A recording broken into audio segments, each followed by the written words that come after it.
Mesdames et messieurs, bonsoir. Soyez les bienvenus pour cette nouvelle édition de votre journal de 22 heures. À la une, dans l'actualité.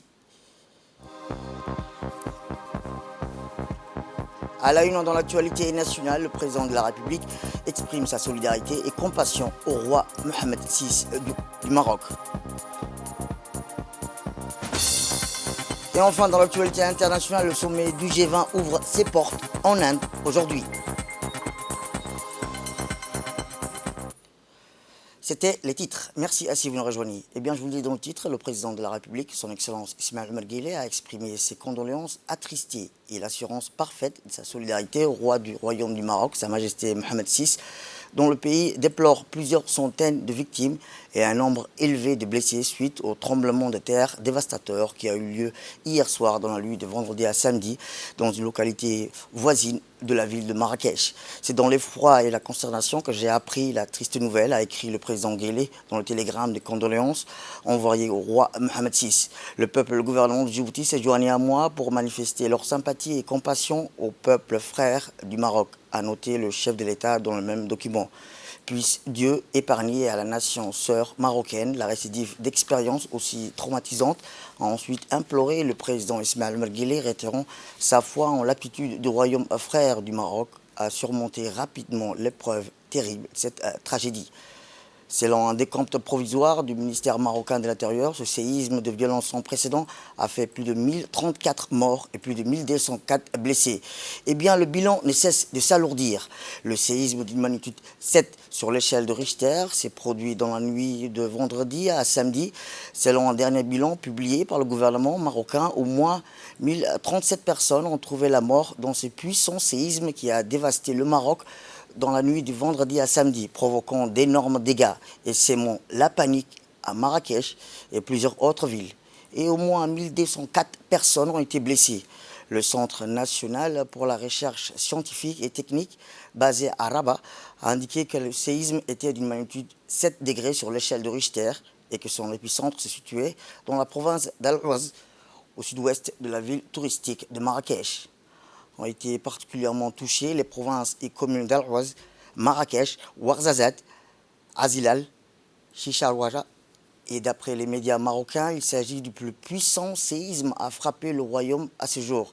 Les autorités marocaines ont mobilisé tous les moyens nécessaires pour intervenir et venir en aide aux zones sinistrées, a précisé le ministère de l'Intérieur.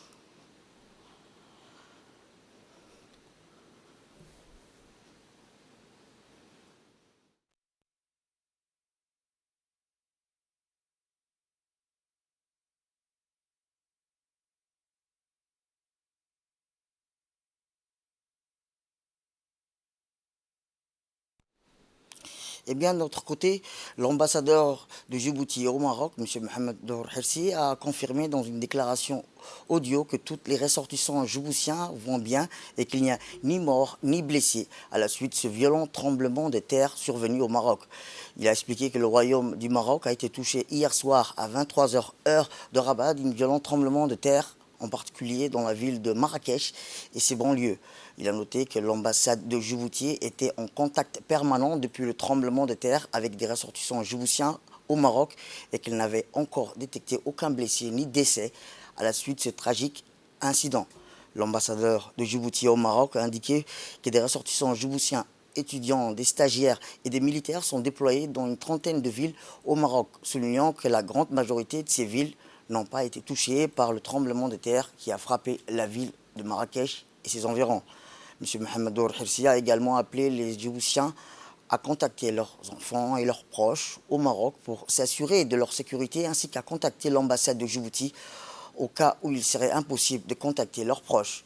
Le diplomate djiboutien a enfin exprimé la solidarité de Djibouti et sa position aux côtés du Maroc dans cette épreuve difficile. Eh bien, dans notre magazine de ce soir, c'est dans la quête de la transformation soutenue par le gouvernement et soucieux du bien-être de la population avoisinante que le parc Oélien, une unité de dessalement de l'eau de mer alimentée par des panneaux solaires photovoltaïques, a été installé au Goubet. Cette installation marque une étape cruciale dans l'amélioration des conditions de vie des populations rurales de la région. Ce projet novateur qui comprend également l'accès à l'eau potable pour les villages de Moumina 1 et du lac Assal. Cela promet de changer la donne pour ces communautés autrefois isolées.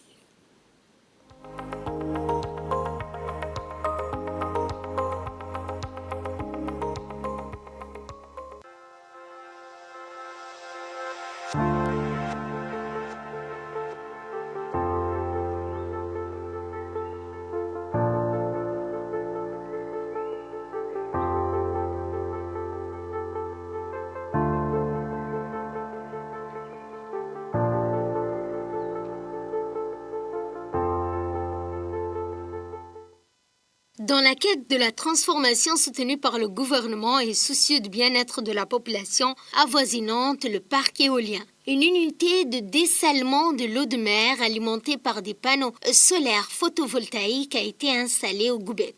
Cette installation marque une étape cruciale dans l'amélioration des conditions de vie des populations rurales de la région.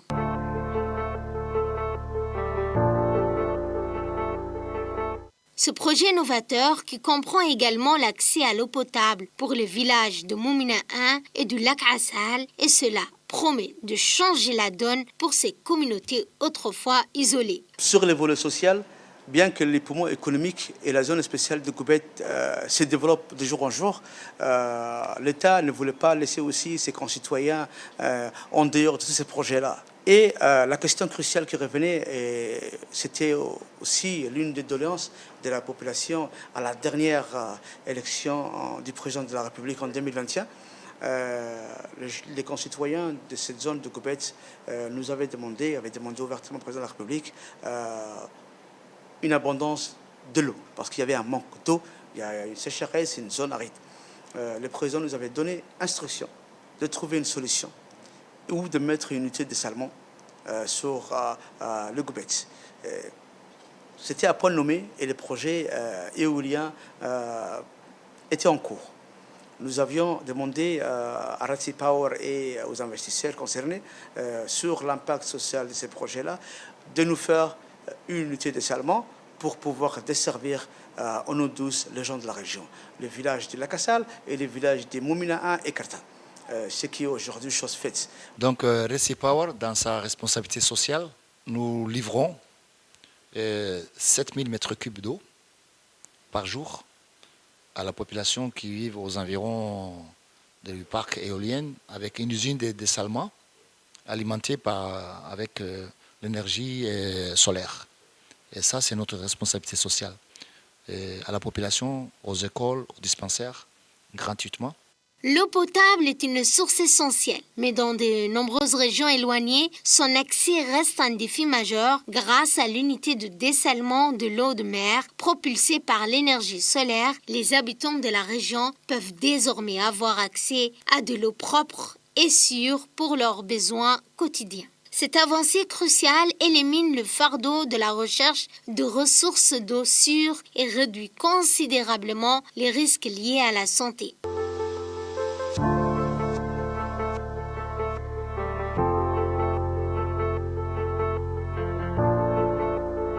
Le projet a été salué comme un modèle de collaboration entre la technologie moderne et les besoins fondamentaux des communautés rurales. Cela a permis également de réaliser cette vision audacieuse qui offre désormais un avenir plus lumineux aux habitants de la région.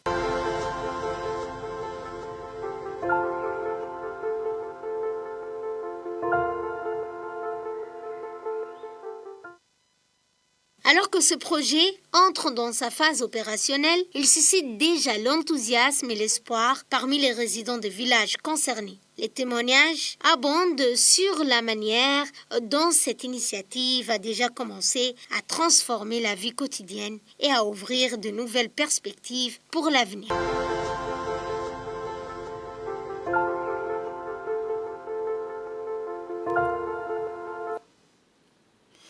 Et dans le reste de l'actualité, les opérations de contrôle routier menées par la police nationale se poursuivent toujours dans la capitale.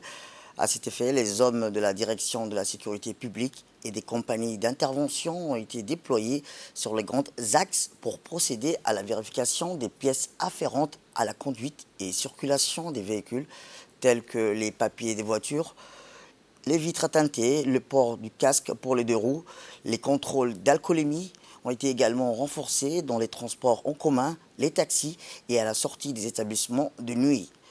Ces différentes opérations entreprises par la police nationale répondent à la nécessité de faire baisser drastiquement le taux d'accidents mortels sur nos routes. Il s'agit aussi de limiter les différentes infractions au code de la route. Ces contrôles ont pour objectif de responsabiliser les usagers de la route en les obligeant à se montrer respectueux de la réglementation routière. Au-delà des aspects préventifs et répressifs, la police nationale a pour objectif d'améliorer la sécurité routière afin de diminuer le nombre d'accidents de la route.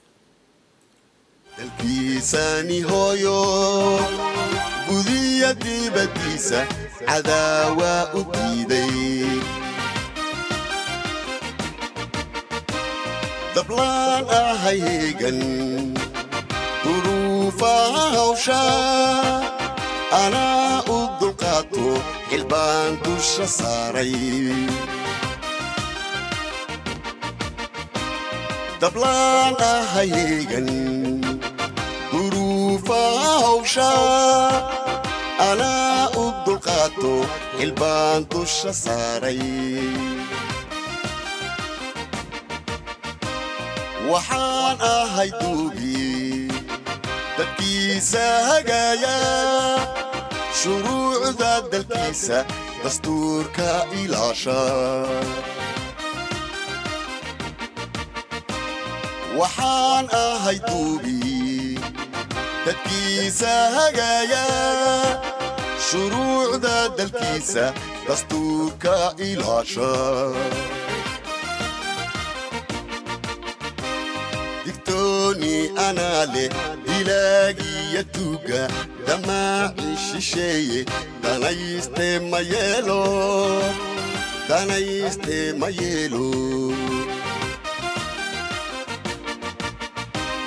digtooni anaa leh dilaagiya tuuga damaaci shisheeye danayste ma yeelo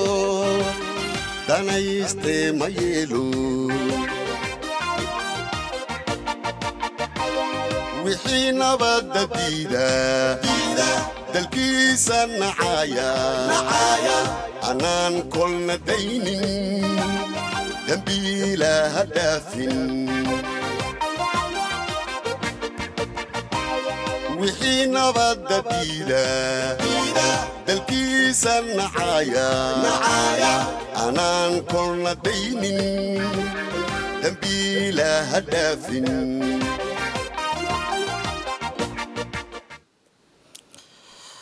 Et dans la poche sport, pour clore l'actualité nationale, c'est sous l'égide du secrétaire d'État chargé des sports que l'Association pour le développement de la jeunesse de Balbala a clôturé avec succès son tournoi de football sur le terrain de Cheikh Moussa. La finale s'est déroulée entre une équipe des jeunes et une autre équipe des vétérans, suscitant une grande mobilisation de la foule joyeuse.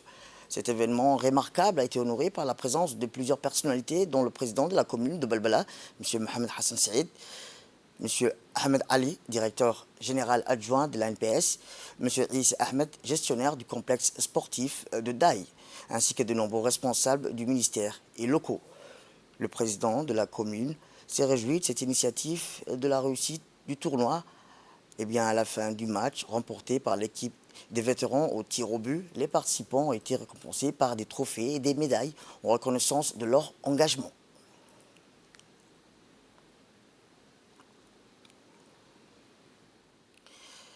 Et dans l'actualité internationale, je vous ai dans le titre, le G20 s'est ouvert aujourd'hui à New Delhi, en l'absence remarquée de deux figures de poids, celle de Vladimir Poutine et celle du Chinois Xi Jinping. Malgré ces absences, les dirigeants du G20 vont tenter de surmonter leurs divisions sur l'Ukraine et le climat et cherchent des engagements concrets en faveur des pays en développement. C'est en tout cas le défi du Premier ministre indien Narendra Modi qui accueille le G20. L'Inde affiche sa volonté d'être le porte-voix pour les besoins des pays du Sud. Le G20 de New Delhi devrait à minima envoyer un message à l'Afrique en actant l'octroi d'un siège permanent à l'Union africaine, initiative qui a reçu le soutien de plusieurs membres dans les États-Unis et l'Union européenne. On parle de réchauffement climatique et cette fois-ci, c'est Sydney à Londres en passant par le Cap que les militants écologistes Extinction Rebellion ont entamé depuis lundi 2 semaines d'action coup de poing dans le monde pour dénoncer l'inaction criminelle des gouvernements face à la crise climatique, entraînant des dizaines d'arrestations. 2 semaines après l'appel plein de colère de Greta aux dirigeants de la planète, l'ONU Extinction Rebellion, mouvement né en 2018 au Royaume-Uni qui prône la désobéissance civile, a promis de s'aimer la pagaille dans les capitales du monde entier en menant des actions d'abord en Nouvelle-Zélande et en Australie, puis en Europe. Autre actualité internationale, selon la multinationale des données de santé, la vente en pharmacie des tests antigéniques pour la détection du Covid aurait augmenté de 556% entre le 28 août et le 3 septembre dernier.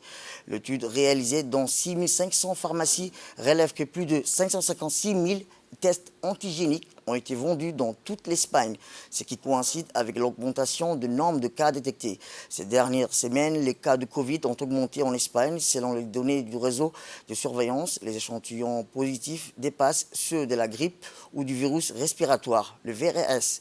Sa transmission, comme l'explique l'épidémiologiste, dépend de l'augmentation des interactions sociales des variantes. Ces 3 dernières semaines, de nombreux patients se sont rendus dans des centres de santé avec des symptômes de Covid tels que la fièvre, la toux, la contagion ou la fatigue. Et sport, pour clore l'actualité internationale, le 15 de France a idéalement lancé sa quête de titre dans sa Coupe du Monde en terrassant les All Blacks de Nouvelle-Zélande vendredi soir au Stade de France. La France a lancé au Stade de France la Coupe du Monde du rugby par une victoire de 27-13 face à la Nouvelle-Zélande, nation reine du rugby, lors du match d'ouverture d'une compétition près de 2 mois organisée par moins d'un an du JO de 2024 à Paris. Les partenaires d'Antoine Dupont peuvent être crispés par l'enjeu et les attentes placées en eux.